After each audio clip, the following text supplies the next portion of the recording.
এই হ্যালো, আসসালামু আলাইকুম। আশা করি সবাই ভালো আছেন। আরেকটা নতুন ভিডিওতে আপনাদের সবাইকে স্বাগতম। আজকের ভিডিওটা হবে বেসিক্যালি কীভাবে জাপানে জব হান্টিং করতে হয়। জাপানে আমি সহ অনেক স্টুডেন্ট অনেক স্ট্রাগল করছে ইউনিভার্সিটিতে থাকা অবস্থায় জব হান্টিং করার জন্য। সো এই জন্য আমি একজনকে ইনভাইট করছি যে জাপানে অনেক আগে জব পেয়ে গেছে, যখন ইউনিভার্সিটি ফার্স্ট ইয়ার শেষ হয়েছে তখন জব পেয়ে গেছে, এবং তার খুবই ভালো ধারণা, স্বচ্ছ ধারণা আছে কীভাবে জাপানে প্রপার জব হান্টিং করতে হয়। সো ওয়েলকাম আমার ভিডিওতে রাকিব। আসসালামু আলাইকুম ভাই, ধন্যবাদ। যেহেতু তুমি মাঝে মাঝে একটু দিকে তাকাইতে হবে, কারণ ক্যামেরার অ্যাঙ্গেলটা ডিফারেন্ট, তো তোমার চেহারাটা তাহলে দেখা যাবে না। আচ্ছা আচ্ছা, অথবা আমরা ঘুরে দাঁড়াই, কারণ আমার অলরেডি দর্শকরা চিনে, ঠিক আছে? সো আমি যেটার জন্য তোমাকে আজকে এখানে আসতে বলছি সেটা হচ্ছে, মনে করো আমি জাপানের ইউনিভার্সিটি স্টুডেন্ট। বেসিক্যালি আমি ল্যাঙ্গুয়েজ স্কুল অথবা স্যানমন গাকু ওর কথা বলতেছি না, যারা প্রপার দায়ী গাকু ইউনিভার্সিটি স্টুডেন্ট, ওরা কীভাবে জব হান্টিংটা স্টার্ট করবে, কখন থেকে জব হান্টিং শুরু করবে, জব হান্টিং শুরু করার আগে কী কী জিনিস ওদের করে রাখা উচিত, প্রিপারেশনটা আর কি, ওই জিনিসগুলো সম্পর্কে জানতে চাবো। এই জন্য তোমাকে নিয়ে আসা আর কি। আচ্ছা, তাহলে আমি শুরু থেকে একটা করি। প্রথম হচ্ছে যে আসলে যেহেতু আমরা এখানে মাস্টার্স করছি, বা যারা এখানে যারা মাস্টার্সের জন্য যারা আসবে, মাস্টার্স করার পরে কিভাবে মানে জব হান্টিং প্রসেসটা কি, এটা নিয়ে আমি একটু করার পরে তো না, এটা করার আগে থেকে শুরু করতে হবে এটা আর কি। করার পরে মানে আমি একটা ইনফরমেশন, মাস্টার স্টুডেন্ট যারা আর কি, আমি একটা ইনফরমেশন দিয়ে রাখি, আপনি যদি মাস্টার শেষ করে ফেলেন তখন কিন্তু জব হান্টিং অনেক কঠিন হয়ে যায়, একটু ডিফিকাল্ট হয়ে যায়। তো আপনাকে জব পাইতে হবে মাস্টার্সে থাকা, স্টুডেন্ট থাকা অবস্থায়। আচ্ছা, তো যেটা হয় জাপানে হচ্ছে মাস্টার স্টুডেন্টদের জন্য চাকরির বাজার অনেক ভালো, এটা হচ্ছে ফার্স্ট, খুবই ভালো। এটা স্যালারিও আলহামদুলিল্লাহ বেশ ভালো, তো চাকরির বাজারও বেশ ভালো মাস্টার স্টুডেন্টদের জন্য comparing two PhD student. So even bachelor থেকেও মাস্টার্স, অর্থাৎ মাস্টার্সের যেটা হয় একটা হচ্ছে ইন্টারমিডিয়েট লেভেল, যেখানে হচ্ছে আপনি হালকা রিসার্চের এক্সপিরিয়েন্স আছে, সো আপনি কিছু কাজের অভিজ্ঞতা যেহেতু আছে, সেক্ষেত্রে যেটা হয় যে আপনার মানে জব ফিল্ডটা ভালো। আচ্ছা, এটা একটা প্রথম। সো মাস্টার্স করা অবস্থায় কখন থেকে জব হান্টিং শুরু করা উচিত বা কী করা উচিত, সেক্ষেত্রে সে ব্যাপারে আমি একটু যেটা বলতে চাই সেটা হচ্ছে, আপনি আসার পর ফার্স্ট ইয়ার, যারা আমি জাস্ট স্পেসিফিক্যালি ইন্টারন্যাশনাল স্টুডেন্টদের জন্য বলতেছি, যারা আসবে এখানে ফার্স্ট ইয়ারে, খুব ইম্পর্টেন্ট একটা বিষয় হচ্ছে, সেটা হচ্ছে খুব ভালো মতো নিজের রিসার্চের পাশাপাশি জাপানিজটা ফোকাস করা। এটা হচ্ছে ফার্স্ট স্কিল, এটা হচ্ছে আপনাকে করতেই হবে, ঠিক আছে? কোনো কম্প্রোমাইজ নাই। আচ্ছা, আপনি জাপানে আসার পরে ইউনিভার্সিটিতে পড়েন, ইউনিভার্সিটিতে সাবজেক্ট কী করেন না করেন, ইট ডাজন্ট ম্যাটার, আপনাকে যেটা করতে হবে জাপানিজ স্কিলস ইমপ্রুভ করতেই হবে, ঠিক আছে? এবং সেটা ফার্স্ট ইয়ারে করাটা যত সহজ, জাপানে আপনি আর কোনোদিন ওই সুযোগ পাবেন না, আর কখনো করতে পারবেন না, আপনি সারা জীবন আর কখনো ওই সুযোগ পাবেন না করার জন্য। মানে পরে করব না, ভাই যেটা বললো, ফার্স্ট ইয়ারে একটা খুবই ভালো গোল্ডেন টাইম বলা চলে, যে এখানে রিসার্চের প্রেশারটা অনেক বেশি থাকে না, ওই রিসার্চের প্রেশার খুবই কম থাকে, আর ওখানে ওই সময় আপনি জাস্ট জাপানে আসছেন, একটা মোটিভেশন থাকে, জাপানে শিখবো। আমার কথা যদি বলে, মনে করো তোমার সাথে আমি প্রথম দিকে 1-2 দিন অথবা 1-2 সপ্তাহ চেষ্টা করছি, আমি তোমাদের প্রতিদিনই বলতাম ভাই এই বিদ ঘুরে বাস আমি শিখবো না, এই বিদ ঘুরে বাস আমি, আলটিমেটলি কিন্তু আমার শিখা হয় নাই, তোমাদের অনেকেরই শিখা হয়ে গেছে জাপানিজ ভাষা। সো এটা হচ্ছে প্রথম কাজ হচ্ছে যে প্রথম বছরটা আমি জাপানি শিখবো, এটা হচ্ছে মাথায় আমার সেট করে নেওয়া। অথবা আপনি যেহেতু আসছেন জাপানে, আমাকে জাপানিজটা জানতে হবে, এটাকে মাথায় বসায় দেওয়া। বলতে ওকে আমরা কনভারসেশন শর্ট করব। জাপানি শিখবো বলতে কি আমি শুধু জাপানিজ কথা বলার জন্য শিখবো, নাকি জাপানি জেএলপিটি পাস করার জন্য শিখবো? আচ্ছা, ব্যাপার হচ্ছে দুইটার মধ্যে কি কোনো পার্থক্য আছে কিনা যদি শর্ট করে বলো। আচ্ছা, আমি যেটা বলছি যে এই দুইটা মানে পরীক্ষায় পাস করা আর হচ্ছে আমি কনভারসেশনের জন্য শেখা, এটার মধ্যে একটু পার্থক্য হচ্ছে, আমি প্রথমে ফোকাস করব খুব বেশি মানে ভুলভাল জাপানিজ বললে কোনো সমস্যা নেই, বাট ভোকাবুলারিটাকে এনরিচ করা। হ্যাঁ, এটা করে তো টেস্ট আমি দিতে পারি। পরীক্ষা দিলে যেটা হবে, আপনি যদি ভালো কথা বলতে পারেন তখন গ্রামারগুলোকে ধরতেও সহজ হয়, পাস করা খুব বেশি কঠিন হবে না। সো আমার প্রথম ফোকাস হবে যে আমি কমিউনিকেশনটাকে ইমপ্রুভ করব। এটা হচ্ছে ফার্স্ট ফোকাস হবে। আমি ল্যাবে কথা বলে হোক, বাইরে কথা বলে হোক, জাপানি শেখার জন্য ফার্স্ট কমিউনিকেশন ইমপ্রুভ করব। এইটা হচ্ছে ইম্পর্টেন্ট। আসলে আপনি অবশ্যই আপনি ইংলিশে পড়াশোনা করেন, জাপানিজে পড়াশোনা করেন, ইট ডাজন্ট ম্যাটার, আপনাকে জাপানিজ কমিউনিকেশন ইমপ্রুভ করতে হবে। Is the first important thing job for your life, for your job হান্টিং। আমরা আজকে জব হান্টিং এর ভিডিও, আমরা শুধু জব হান্টিং নিয়ে কথা কইতেছি। সো আপনাকে ফার্স্ট 1 বছরের মধ্যেই, ধরো সেপ্টেম্বর থেকে তো শুরু করবে, এক্স্যাক্টলি সেপ্টেম্বর থেকে শুরু করে পরের সেপ্টেম্বরের মধ্যে সে জাপানিজে খুবই ভালো কথা বলতে পারে, রেগুলার কনভারসেশনটা মোটামুটি যেন স্মুথলি করতে পারে। আর যদি সে জেএলপিটি সার্টিফিকেট পায়, সেটা হচ্ছে খুবই ভালো প্লাস পয়েন্ট। এটা একটা প্লাস হিসেবে কাজ করবে। বাট আপনি সার্টিফিকেট হ্যাঁ সার্টিফিকেট পাবে। আপনি যদি কমিউনিকেশন ইমপ্রুভ করে এমনিতে একটা সার্টিফিকেট হয়ে যায়। ওকে, তো আমরা হচ্ছে ফার্স্ট জিনিসটা জেনে গেলাম জব পাওয়ার জন্য জাপানিজ ইমপ্রুভ করতে হবে। আচ্ছা, এখন সেকেন্ড হচ্ছে যে সে কখন আসলে জব খোঁজাটা শুরু করবে। আচ্ছা, তুমি মনে করে নাও যে আমি জাপানিজ ইমপ্রুভ করে ফেলছি, মনে করে N4 লেভেলের জাপানিজ আমি জাপানিজ পড়তেছি, আমি ধরে নিলাম যে আপনি পড়তেছেন, না আরেকটু ভালো, আমরা হচ্ছে ভালো স্টুডেন্ট নিয়ে ভালো জবের কথা বলতেছি। মনে করে সে হচ্ছে টয়োটা, মিৎসুবিশি বড় বড় কোম্পানিতে জব পাবে, ওরকম স্টুডেন্টের কথাই বলতেছি। সে জাপানিজ এক বছরে N4 লেভেলের কাছাকাছি চলে গেছে অথবা N4 পাস করে ফেলছে, মনে করো এরকম স্টুডেন্ট। তারপরে তার কি কাজ? আচ্ছা, এখন হচ্ছে আপনি জাপানিজ কমিউনিকেশন ইমপ্রুভ করার পাশাপাশি তো রিসার্চটা তো চলবে, সেটা ভিন্ন কথা, আমি এটা কিছুই বলবো না। এরপরে যেটা হচ্ছে ফার্স্ট, জাপানে আইসা কোম্পানিগুলোর সাথে কমিউনিকেট করার জন্য জাপানে কোন কোন কোম্পানি ইন্টার্নশিপ প্রোভাইড করতেছে কিনা এটা খোঁজা। এটা হচ্ছে জাপানে জব হান্টিংয়ের ফার্স্ট ফেজ ধরা হয় ইন্টার্নশিপকে। ঠিক আছে, জাপানিজ তো শিখবেনই আপনি, শেখার পাশাপাশি আপনার হচ্ছে ইন্টার্নশিপ খোঁজা, কোন কোন কোম্পানি ইন্টার্নশিপ। এখন আমি কিভাবে খুঁজবো ইন্টার্নশিপ, সেটার দুইটা প্রসেস। একটা হচ্ছে ইউনিভার্সিটিতে কিছু কোম্পানি আসে, তাদের সাথে কমিউনিকেট করা, এইচআরের সাথে কমিউনিকেট করা। আরেকটা হচ্ছে জব হান্টিং কিছু সাইট আছে, যেমন রিকোনাবি খুব ফেমাস জাপানে, মাইনাবি খুব ফেমাস। এই সাইটগুলোতেও আপনার পছন্দের কোম্পানির ইন্টার্নশিপ অফারটা থাকতে পারে, সেক্ষেত্রে ইন্টার্নশিপের জন্য অ্যাপ্লাই করা। এখন এই ইন্টার্নশিপের ব্যাপারে আপনার যদি আরো কিছু জানার থাকে বা থাকে, ওটা বড় জিনিস, ওটা আলাদা ভিডিও বানাইতে হবে। না আমি এটা জানি যে জাপানিজ যে ল্যাবমেট আছে তাদের সাথে কথা বলা, যে আমি তো ইন্টার্নশিপ করতে চাইতেছি, কি করা যায়, তখন ওরাও খুব ভালো রাস্তা দেখাবে আশা করি। সো জাপানি শেখার পাশাপাশি আরেকটা অপশন হচ্ছে আপনার ইন্টার্নশিপ খোঁজা। কিন্তু আমার এখানে একটা আর্গুমেন্ট আছে, ঠিক আছে, জাপানিজ স্টুডেন্ট জব হান্টিং এবং ফরেন স্টুডেন্ট জব হান্টিং কিন্তু ভিন্ন। তাহলে তোমার ল্যাবের ওই লোক তোমার কেমনে বলবে যে কি হবে? আচ্ছা, এটা হচ্ছে ওরা হচ্ছে কি, মানে ঠিক আছে দুইটা ফেজ ভিন্ন, বাট ওদের ক্ষেত্রে যে ওদের কাছে ইনফরমেশনটা থাকে, হ্যাঁ ইনফরমেশনটা থাকে কি জাপানিজ স্টুডেন্টদের জন্যও থাকে, আবার ফরেনারদের জন্যও থাকে। এর কারণ হচ্ছে ওরা তো সবকিছু জাপানিজে থাকে, ওরা তো স্ক্রিপ্টটা পড়তে পারে, সেক্ষেত্রে ওরা বুঝতে পারে যে এই অংশটা ইন্টারন্যাশনাল স্টুডেন্টদের জন্য, এই অংশটা জাপানিজ স্টুডেন্টদের জন্য। সেক্ষেত্রে হচ্ছে ওদের কাছে জিজ্ঞেস করলে ইনফরমেশন পাওয়া যাওয়ার একটা চান্স আছে।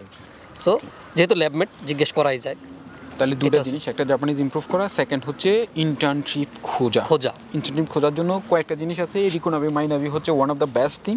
সেকেন্ড থিং হচ্ছে ইউনিভার্সিটিতে প্রচুর সেমিনার হয়, কোম্পানি আসে, কোম্পানিরা এসে সেমিনার করে। এবং আরেকটা জিনিস, সব ইউনিভার্সিটিতে হচ্ছে জব হান্টিং সুপারভাইজার অথবা জব হান্টিং রিলেটেড কোনো ক্লাব কিছু একটা থাকে, ঠিক আছে, ওটার সাথে ওরা যতগুলো সেমিনার হয়, আমার ব্যক্তিগত সাজেশন ওই সবগুলো সেমিনারে জয়েন করে, ইভেন আপনি যদি জাপানিজ নাও বোঝেন। হ্যাঁ এক্স্যাক্টলি জব হান্টিং সেমিনারগুলোতে অ্যাটেন্ড করা। আমার ক্ষেত্রে যেটা হয়েছে, আমি খুব বেশি জব হান্টিং সেমিনারে জয়েন করি না, কারণ ওখানে কি বলে না বলে আমার ঘুম চলে আসতো, ঠিক আছে। এর কারণ হচ্ছে কারণ আমি ওই শব্দগুলো বুঝি না, ওখানে ওরা যেগুলো বলে, এই জন্য আমার ব্রেন হচ্ছে 15-20 মিনিট পরেই ক্লান্ত হয়ে যেত, ঘুমাই যেতাম। কিন্তু কেউ যদি ভালো কোম্পানিতে, বড় কোম্পানিতে জব পেতে যায়, সে এটা কোনোভাবে মিস করতে পারবে না, তার এটা করা উচিত হবে না। জব হান্টিং সেমিনারগুলোতে খুব অ্যাক্টিভলি অ্যাটেন্ড করা। মানে ওখানে অনেকগুলো দেয়, সার্ভে শিট টিট দেয়, ওগুলোতেই তুমি যদি জয়েন করো, তখন তুমি রিয়েল লাইফে যখন রিয়েল সব কিছুই কঠিন, ঠিক আছে, প্র্যাকটিস মানে সবসময় সহজ। তুমি ওগুলাতে যখন অ্যাটেন্ড করবা তখন একটা নলেজ হয়ে যাবে, যখন রিয়েল জব খোঁজা শুরু করবা তখন ওই জিনিসগুলো তোমাকে অনেক সাপোর্ট দেবে, হেল্প করবে। এক্স্যাক্টলি আরেকটা হচ্ছে ইন্টারন্যাশনাল স্টুডেন্টরা যখন হচ্ছে ইন্টার্নশিপ অ্যাটেন্ড করে, ধরেন এটা এক সপ্তাহের ইন্টার্নশিপ হতে পারে, 2 সপ্তাহ হতে পারে, সেক্ষেত্রে তার হচ্ছে ওই যে আমি যে বলতেছিলাম যে কমিউনিকেশন জাপানিজ ইমপ্রুভ করা, ওই 2 সপ্তাহে তার যে জাপানিজ ইমপ্রুভ হবে, তার পিছনে দেখা যাচ্ছে 3-4 মাস পড়াশোনা করবে, এটা নাও হইতে পারে।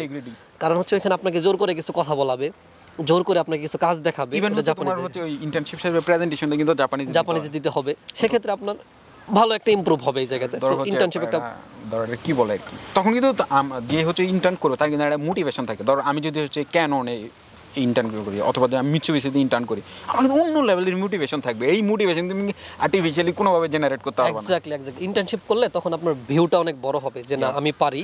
আরেকটা হচ্ছে ইন্টার্নশিপ করার সময় আপনাকে একটা এন্ট্রি শিট ফিল আপ করতে হয়।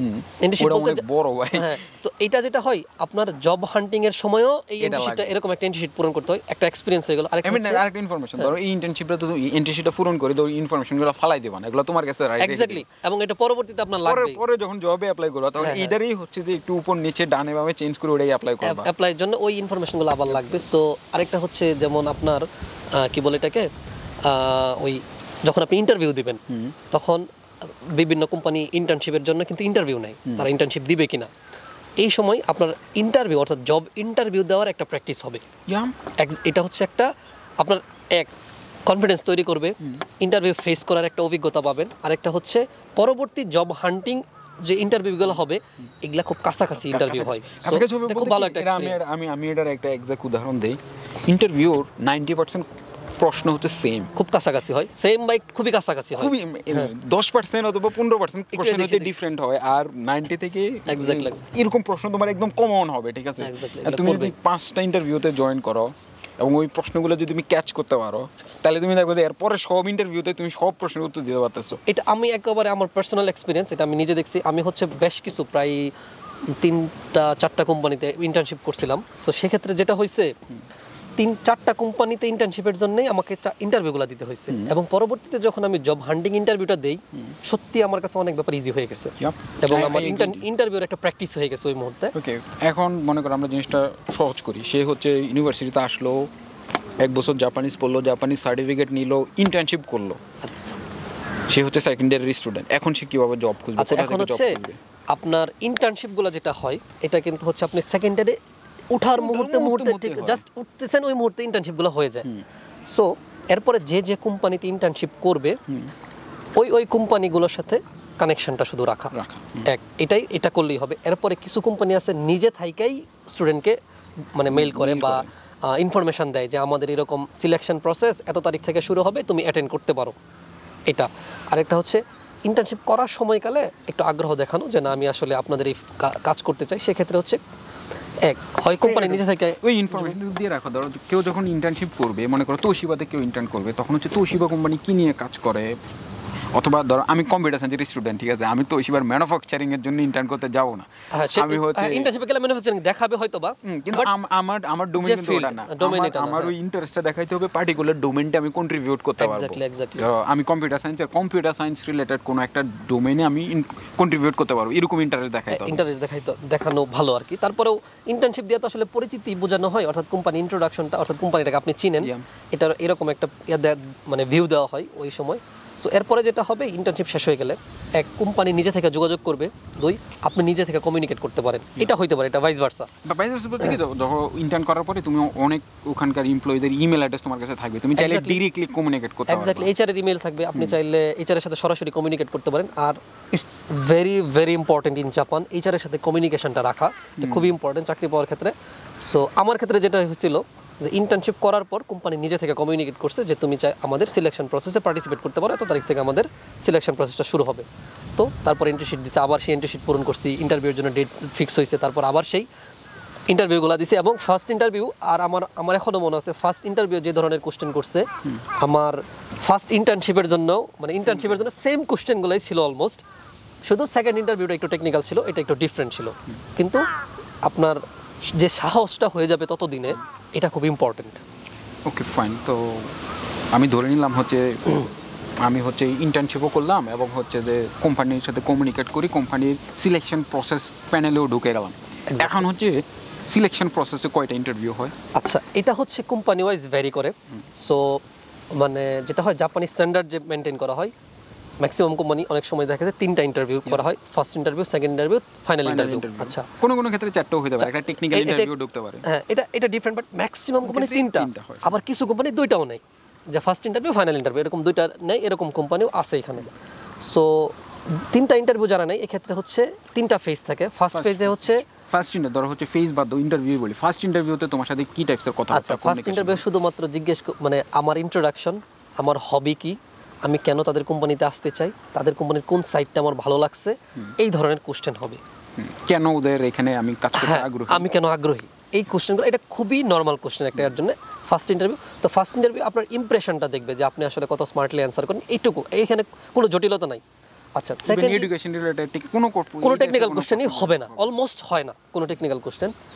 সেকেন্ড ইন্টারভিউটাতে যেটা হয় কিছু টেকনিক্যাল কোশ্চেন আসে, এটা হচ্ছে করবেই, কারণ হচ্ছে যেহেতু আপনি মাস্টার্সের স্টুডেন্ট, তারা যেহেতু আপনার ইঞ্জিনিয়ার হিসেবে তাদের কোম্পানিতে জয়েন করবেন, এক্ষেত্রে এই টেকনিক্যাল প্রশ্নগুলো আসলে এত কঠিন হয় না যে তুমি পারবা না। তুমি যেহেতু রিসার্চ করতেছো, আমি শিওর যে তুমি ওই প্রশ্নগুলোর উত্তর দিতে পারবে। তো ওই টাইপের প্রশ্ন, আমি একটা গোপন কথা এখানে বলে রাখি, আমার রিসার্চ আমার চেয়ে ভালো কেউ জানে না, ঠিক আছে? আমি যেভাবে এক্সপ্লেইন করব সেটা ওইভাবেই। সো এটা নিয়ে ভয় পাওয়ার কোনো কারণ নাই। তারা কি করবে, আমার রিসার্চ সম্পর্কে জিজ্ঞেস করবে, করার পরে শুধু বলবে আমার কোম্পানিতে তোমার এই রিসার্চ কিভাবে তুমি অ্যালাইন করতে পারো, অথবা তুমি কিভাবে আমার কোম্পানিতে কন্ট্রিবিউট করতে পারো তোমার এই রিসার্চ ইউজ করে।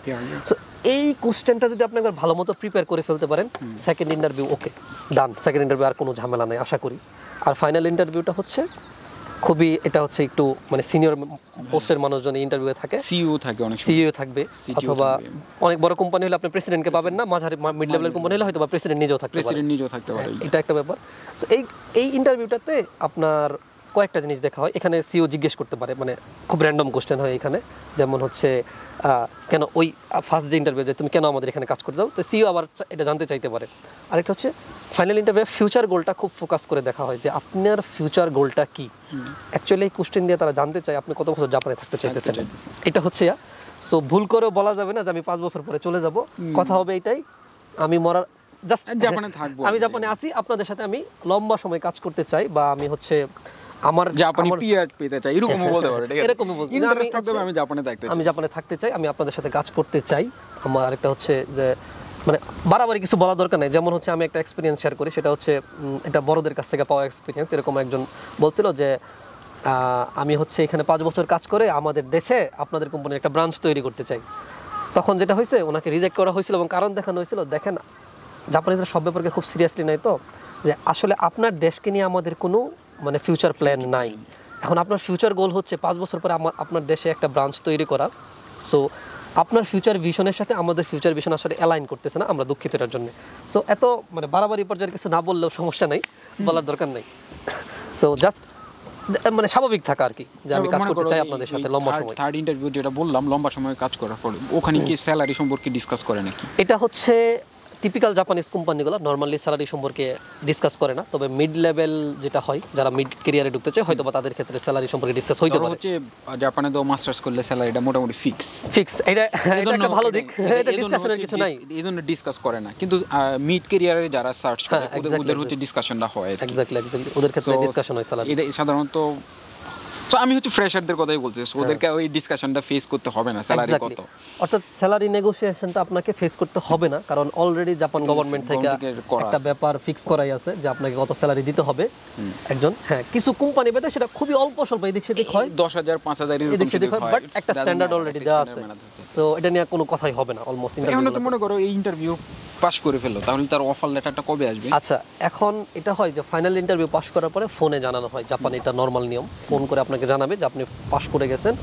সো 1 সপ্তাহের মধ্যেই অথবা ওরা একটা ডেট বলবে যে অমুক তারিখের মধ্যে তুমি হচ্ছে তোমার জাপানি যে এটাকে বলে নাইতেইশা, এটার মানে হচ্ছে যে প্রি জয়নিং লেটার, মানে জয়নিং এর আগে একটা হচ্ছে আপনাকে এমনি একটা ডকুমেন্ট দিবে যেটা সই, একটা কনফার্মেশন ওরা আপনার কাছ থেকে চাইতেছে, যে সই করে ওদেরকে পাঠাইতে হবে যে হ্যাঁ আমি জয়েন করতে চাচ্ছি। সো আর ওইটা সিগনেচার আপনি যদি করে পাঠিয়ে দেন তার মানে আপনি অবশ্যই যাচ্ছেন জয়েন করার জন্য। এইটা হচ্ছে একটা ফুল প্রসেস জাপানের ক্ষেত্রে। এর ভিতর দিয়ে আর কিছু ব্যাপার আছে, ইউনিভার্সিটি রিকমেন্ডেশন নেওয়া, এটা হচ্ছে আপনি যখন প্রসেসে ঢুকে যাবেন এই প্রসেসটা তখন জানা যায়। এটা নিয়ে এখন খুব বেশি ওরিড না হলে সেমিনারগুলো যেটাতে জয়েন করার কথা বললাম এগুলোতে জয়েন করলে ইনফরমেশনটা পেয়ে যাবে। আশা করি সো এটা হচ্ছে ফুল প্রসেস আর কি জাপানের জব হান্টিং এর। তো ধন্যবাদ সবাইকে, আশা করি ভিডিওটা ইনফরমেটিভ ছিল, কিভাবে জাপানি স্টুডেন্ট থাকা অবস্থায় আপনি আসলে জব হান্টিং শুরু করবেন, জব খুঁজবেন, জব পাবেন, জব পাওয়া থেকে অফার লেটার পাওয়া পর্যন্ত পুরো প্রসেসটা হচ্ছে আমরা সহজ ভাষায় আলোচনা করার চেষ্টা করলাম। এবং সবচেয়ে মজার ব্যাপার হচ্ছে আপনার জাপানে গ্রাজুয়েশনের 8 থেকে 9 মাস আগে আপনি আপনার জব কনফার্ম করতে পারবেন, তখন আপনি খুব চিল থাকবেন, স্ট্রেসলেস ভাবে কাজ করার একটা মজা পাওয়া যায় আর কি এই মুহূর্তে। সো অপেক্ষা করার দরকার নাই যে আমি হচ্ছে, কারণ হচ্ছে গ্রাজুয়েশনের পরে জব পাওয়াটা একটু কঠিন হয়ে যায় ফ্রেশারদের ক্ষেত্রে, কারণ জাপান পাওয়া যায় না সেটা না, একটু কঠিন হয়। কেন কঠিন করবো আমরা সহজ কাজকে, কেন কঠিন করব? আমরা হচ্ছে ওটা নিয়ে অন্য আরেকদিন আলোচনা করব, ঠিক আছে? যারা হচ্ছে জব পায় না ওরা কিভাবে জব খুঁজতে পারে, ঠিক আছে? যদিও অনেক ফ্রাস্ট্রেটিং প্রসেস। আমরা ভিডিওটা এখানেই শেষ করে দিই। আল্লাহ হাফেজ, সবাই ভালো থাকবেন। আল্লাহ হাফেজ।